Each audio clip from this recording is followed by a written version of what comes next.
What's good, everybody? My name is Dylan Spaulding. We are here at the Sebring Raceway, as it is a quiet Sebring Raceway for what is the official final here from Sebring Raceway, as Wayne Taylor Racing is back on podium for the first time since August of 2022 in their win at Road America.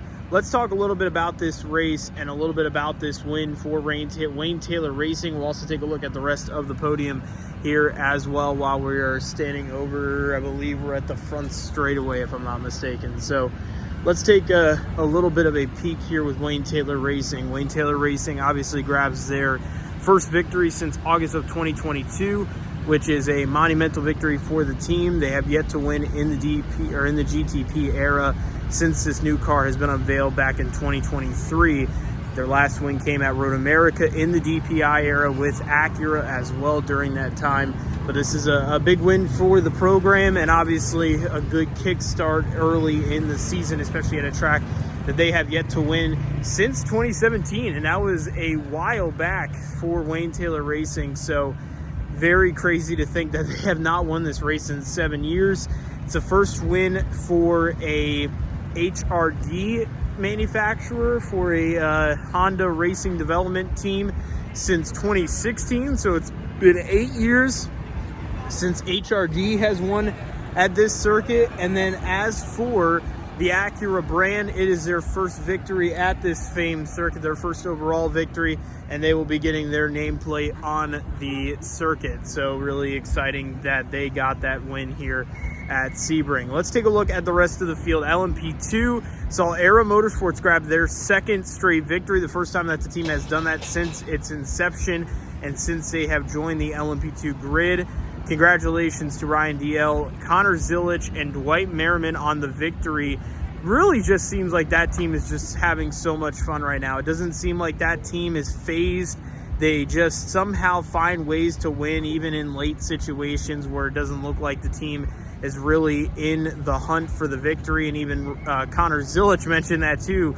He kind of had an oh shit moment when he found out he was still in the running for the race win, when he found out he was leading the race towards the tail end. And just kind of what Connor Zilich has become. I mean, you look at the kid and what he's doing right now in racing, and it's impressive and also incredible to see his quick and steady growth in racing in all forms of motorsports. So very exciting to see Era get the win, and it's really just, I feel like, a new era for Era. I mean, Era right now is leading the points, and they're a team that, you know, people look at as not really kind of your top team, you know, and compared to some of the other major LMP2s. You got United, who hasn't won a race this season. You have a team like Inter Europol. I mean, you have some really massive teams on the grid who have yet to win a race, and it's pretty remarkable to see that these teams have not won a race yet on the IMSA grid. Granted, they are new, and they are, you know, teams who are, you know, maybe inexperienced in the IMSA circuit,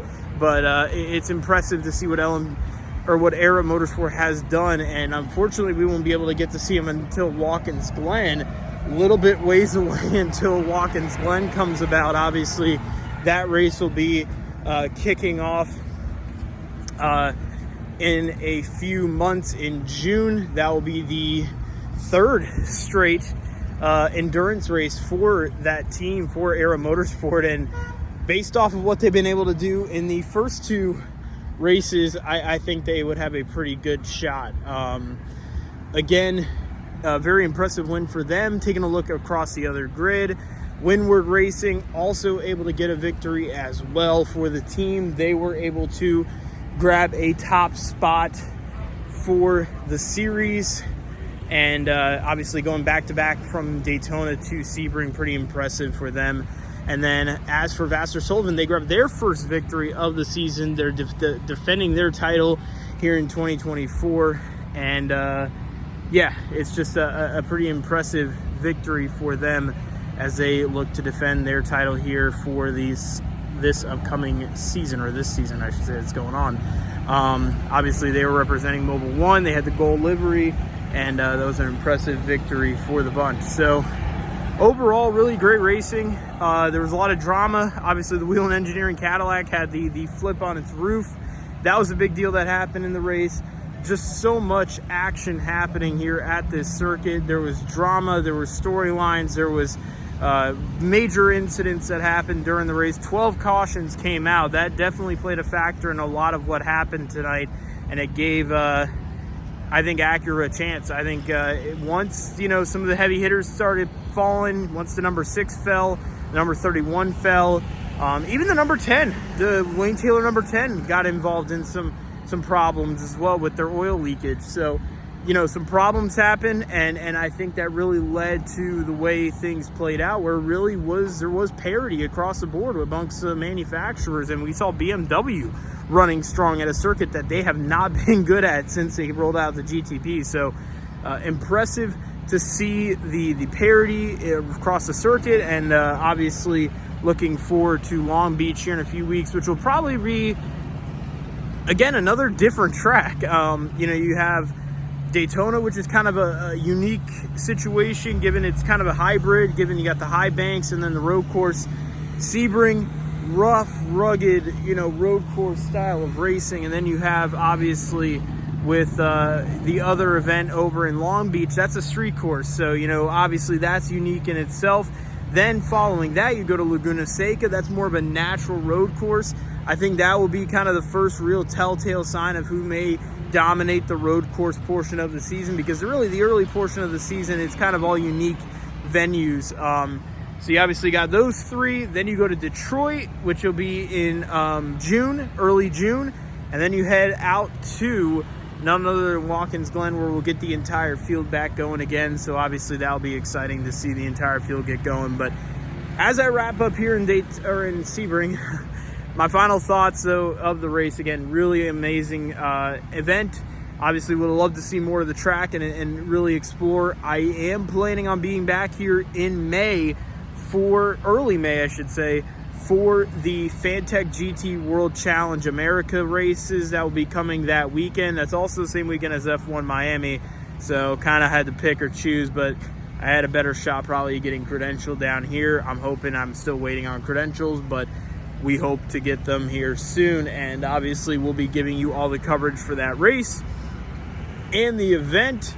That's gonna be a really fun event. I mean, obviously this track is special. It's got a lot of history, and there are a lot of story names who have won at this circuit. So you know, hopefully we will be able to experience more of that. And obviously with the Fantech GT World Challenge America races, you know, those are obviously exciting events, given, you know, that they have a lot of IMSA names that we're going to be used to seeing. Turner Motorsports is on the list. Wright Motorsports is on the list. You know, there are a lot of teams that are IMSA regulars, if you will, that we'll be seeing on the grid for the Fantech GT World Challenge. So as we walk to my car, I got a long drive home. I got to get on the road and head back to my hometown of Tampa. It's gonna be a long night, man. I'm probably not gonna get much sleep, but hey, it's all worth it. It was great to be able to cover this race. Unfortunately, I couldn't get much coverage to you guys. Kind of wish I did, but signal was really bad and just couldn't get anything out on Twitter. I'm a little disappointed about that, but you know, it happens. And I was also a little disappointed I couldn't get here earlier, because I woke up late this morning, and that is kind of the story of my day for me. So now I got to figure out how to get out of this place. That's going to be the big key. I think I might have went in the wrong place.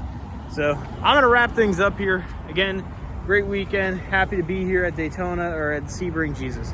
Nice little view of the Sebring podium here. So again, obviously it was an impressive weekend, and looking forward to Long Beach here in a few weeks, where we'll be back to racing in early April. So hard to believe we're almost going to be there again. So again, exciting stuff, and looking forward to what's to come. So as for myself, Dylan Spaulding, thank you so much for allowing me to cover this amazing sport that is IMSA racing, and I hope to get you some content here soon. And yeah, got some good stuff coming. Talk soon, guys. Peace.